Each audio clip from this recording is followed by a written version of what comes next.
Hello everybody. Had a really bad time since our last update. You can see that's what my bike looks like. Actually, if I close the door, you'll be able to see better how dirty and nasty it is. Let's see. Yeah, anyways, I got stuck in like this massive Swiss thunderstorm, and now my phone is broken.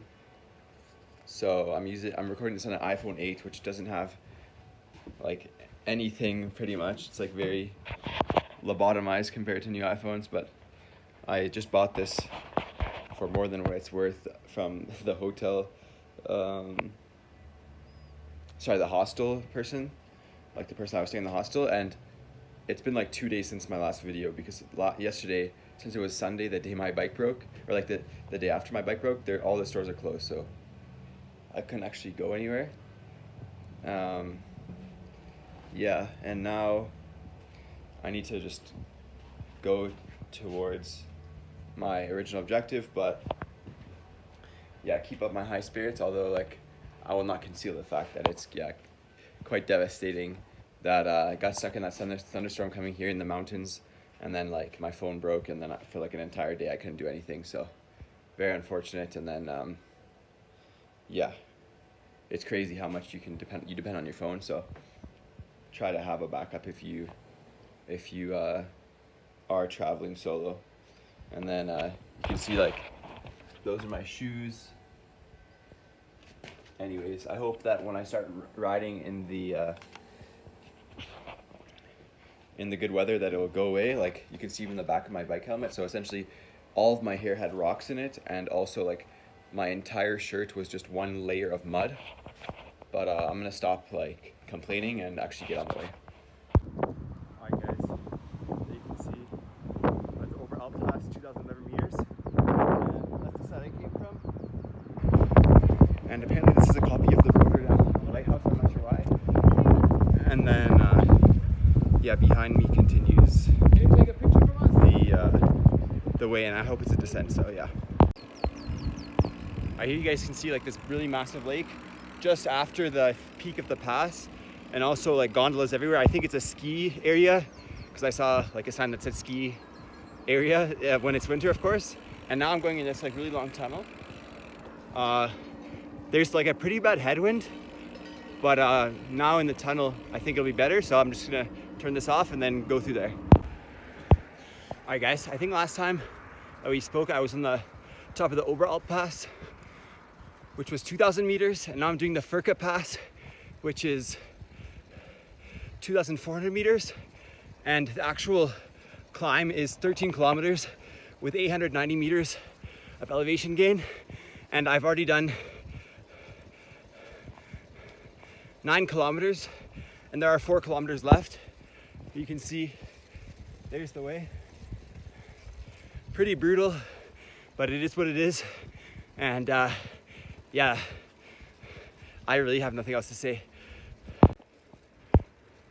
There's a French saying that is, les petits ruisseaux font des grandes rivières, which means small streams make big rivers, and you only realize that when you're here. Look at all small streams that make massive rivers like the Rhine and the Rhone. Yeah, I think I'm almost done, and done with the Furka Pass, but still climbing. And there's been a bit of rain, but no thunderstorms. But honestly, I wouldn't mind a thunderstorm because that could cool me off a lot. Hello again, everybody. It's only been probably 10 minutes since the last clip, and I'm not sure if you can tell, but since I'm not pedaling and the bike is moving, therefore you should be able to tell, unless you don't know what physics is, that I'm descending.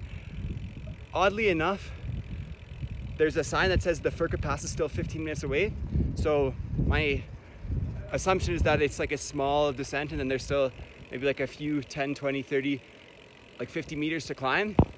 But I'm pretty sure most of it is done. I'm 100% sure. And yeah, very beautiful surroundings, even though it's cloudy.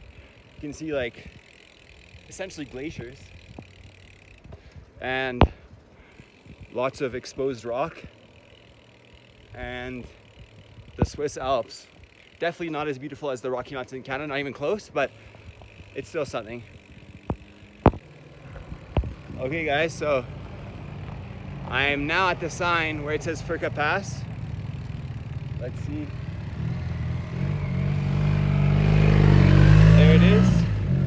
I'm not sure if you guys saw it, but it says Furka Pass, 2,436 meters.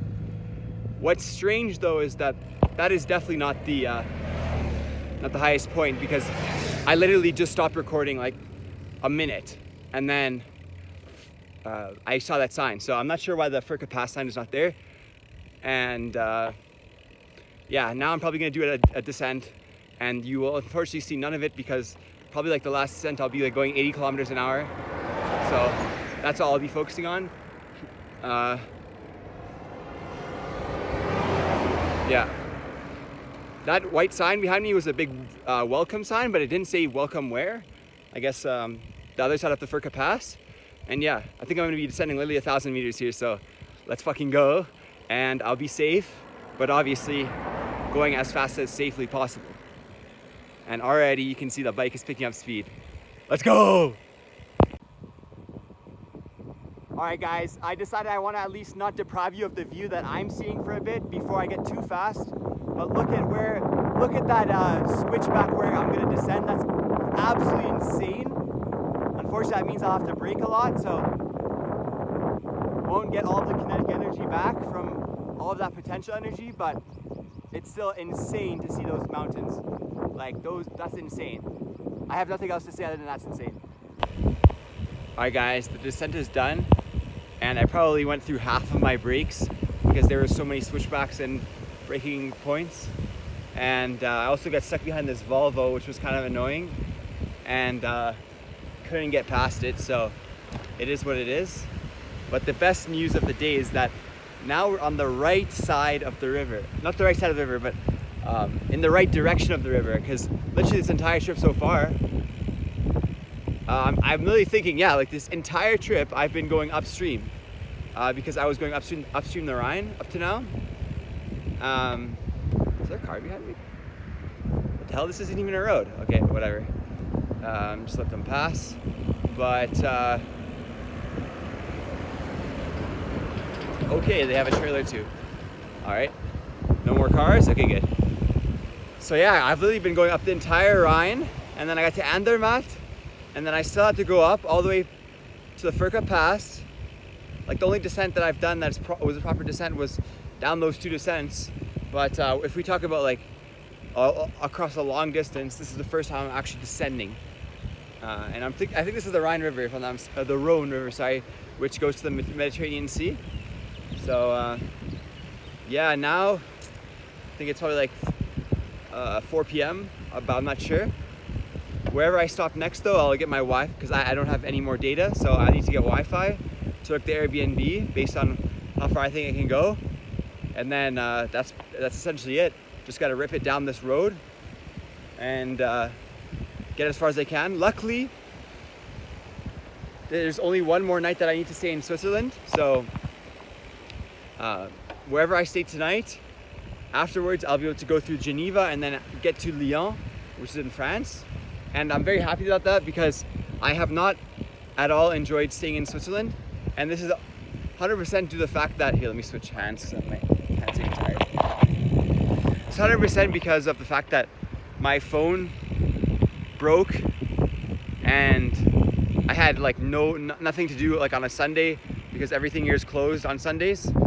And you realize like how disconnected Switzerland is from the rest of the Europe when you kind of experience this. For example, they don't have Amazon. You have to order from Amazon France or Amazon Germany and then go through the customs. Like your package will go through customs and then take a long time. They also are like it's like very remote. Obviously there's no euros, so my phone broke and I only had paper money in euros, then I couldn't pay for anything. So I only have bad things to say about Switzerland, honestly. And that's like semi-sarcastically, but also kind of like, to be honest, because it's just like, although it's in the middle of Europe, it's like completely secluded from every other European system. So anyway, I did meet two cool people in the hostel though. One of them was called Jerome from France, and he was doing a 7-week trip through like out entire Europe, all of Europe, like Italy, not Spain, but Italy, France, Netherlands, Germany, Austria, etc. And he's just a really cool hiker. And then there was Marika from the Netherlands who lives in Switzerland, and she's also doing, she just did a weekend trip to the same hostel I was at, and we went on a hike together yesterday when I was unable to bike, a 5 kilometer, or it was a 5 kilometer walk to be honest. So I enjoyed spending time with them. So obviously the silver lining is that I could meet two really cool people because I missed a day of cycling. And yeah, I'm still kind of sour about this whole like losing my phone. My phone is there, but breaking my phone, and then because due to water damage and having to stay an extra day and lose a day. But as I say this, like I want to like lose this attitude as fast as possible, because like why would I not ruin, but why would I bitter the rest of my journey by being like sorry about what happened, right? So that's why from now on I'm only looking forward, and very excited to leave Switzerland and then continue on through France. And yeah, I'm just so happy to be once again flowing on the right side of the river, and did those 2 descents. Two descents and 2 insane climbs today. I'm not sure how many more thousands of meters, but how many more meters of elevation I have to do today, but definitely the vast majority is already done. And see you in the next update. Another thing I wanted to say is that I've apparently just entered into the French-speaking part of Switzerland, because I saw a restaurant, which the restaurant sign was in French. And that's interesting because when I was in the Oberwald, which was at the base of the descent, which was maybe like 10 minutes ago, there was German speaking, so just very recently. And today in the morning, I was in the Romansh or Romanish speaking part of Switzerland, which is very amazing to say that I have so far today been in 3 of the 4 main language communities of Switzerland. Although there it says herzlich willkommen, so maybe this area is still kind of like semi-French, semi-German, because now that I'm looking around I see more German signs.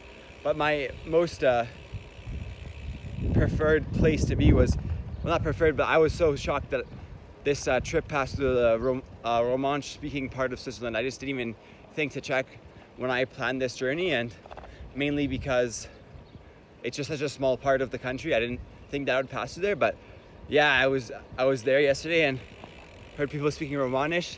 The lady told me that it's, if you kind of understand Italian and Spanish, then you can kind of understand that, but I don't understand either, so just sounds cool.